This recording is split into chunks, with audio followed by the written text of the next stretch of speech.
on va voir comment utiliser le binôme de Newton. Alors déjà, qu'est-ce que c'est? Eh bien, c'est ce truc-là. Donc, une formule qui a l'air assez barbare au premier abord, mais on va voir comment s'en servir. Déjà, à quoi elle sert? Eh bien, en fait, elle va nous servir à développer un terme de la forme a plus b puissance n. C'est donc, en quelque sorte, une généralisation de l'identité remarquable a plus b au carré, que vous avez déjà appris au collège.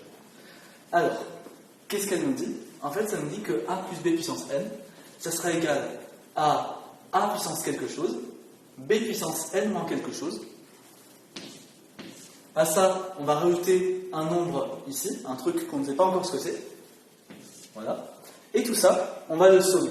D'accord? On va aller de k égale 0 jusqu'à n. Qu'est-ce que ça veut dire? Ça veut dire que, en fait, au départ, vous allez écrire que ce truc-là, c'est égal à ce nombre-là. Donc là, j'écris pour k égale 0, a puissance 0, b puissance n moins 0. Voilà. Et puis après, on continue. J'écris la même chose pour k égale 1. Donc là, ça va être n1, a puissance 1, b puissance n moins 1, etc. Et vous continuez comme ça, jusqu'à ce que k soit égal à n. Voilà ce que ça veut dire. Maintenant, on va voir comment s'en servir en pratique. Et pour ça, la première chose qu'il faut comprendre, c'est qu'est-ce que c'est que ce nombre. Alors, ce nombre, c'est ce qu'on appelle un coefficient binomial. On va le dire k parmi n, d'accord? On n'a pas vraiment besoin de connaître son expression, puisqu'elle est compliquée à calculer, ça se base sur des factoriels. Mais ce qu'on peut faire, c'est utiliser ce qu'on appelle le triangle de Pascal, que vous connaissez peut-être déjà. Ce triangle de Pascal, il va nous servir à déterminer les différents k parmi n en fonction de combien vaut k et combien vaut n.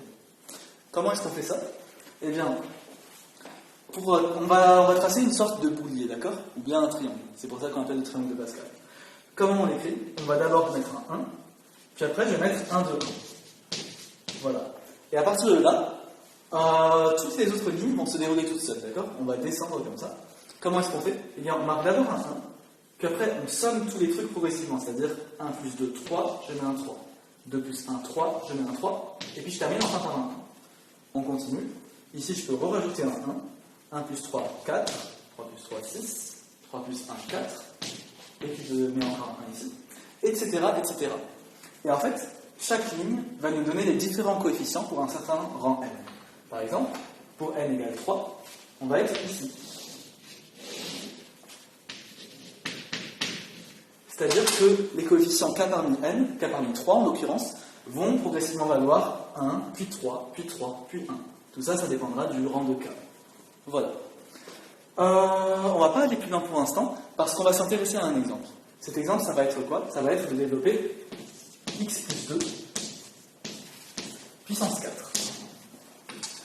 Voilà. Donc, on va voir comment développer ça à l'aide du binôme de Newton. On y va. Alors, on applique la formule. Ce truc-là, ça sera égal à la somme de k égale 0 jusqu'à 4, de 4 parmi k, enfin pardon, de k parmi 4, a puissance k, b puissance 4 moins k, et ici, on aura donc notre a qui sera le nombre x, et on aura notre nombre b qui sera simplement 2. Voilà. Et maintenant, on va commencer à sommer progressivement de 0 jusqu'à 4.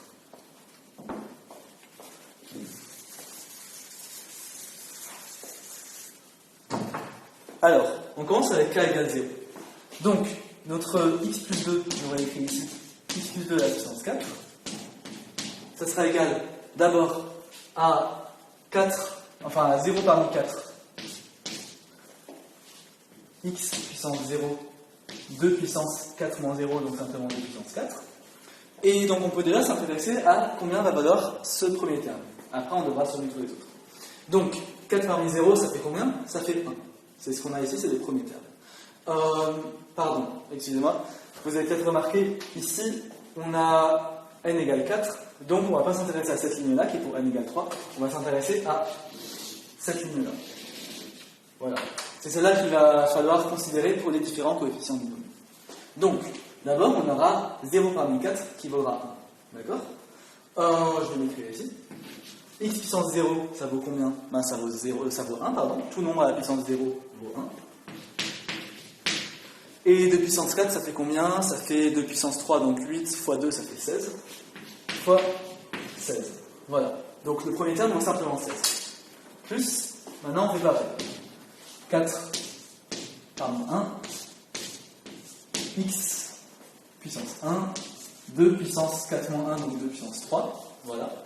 On a maintenant 4 parmi 1. Vous allez voir, maintenant ça va aller tout seul. 4 parmi 1, c'est le terme d'après, ça vaut juste 4. D'accord? X puissance 1, ça vaut x, et 2 puissance 3, ça vaut 2 fois 2 fois 2, ça vaut 8. Ok? Donc je peux simplement écrire plus. Donc 4 fois 8, c'est-à-dire 32, fois x ici.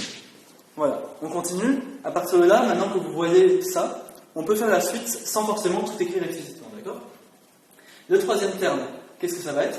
Ça va être 4 parmi 2, c'est-à-dire 6, fois x puissance 2, fois 2 puissance 4 moins 2, c'est-à-dire fois 4. Voilà.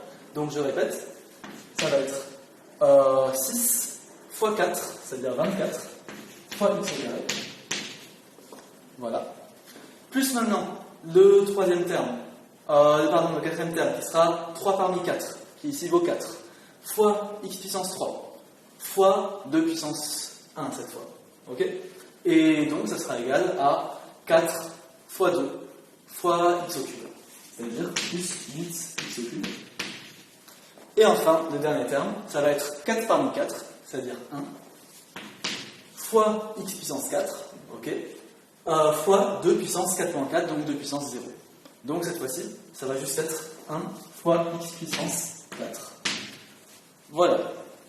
Vous remarquerez que quand on utilise la formule du binôme et qu'on la dévoile explicitement, eh bien, progressivement, il va y avoir un terme en puissance qui va monter. Ici, on va avoir du x puissance 0, plus x puissance 1, plus x puissance 2, etc.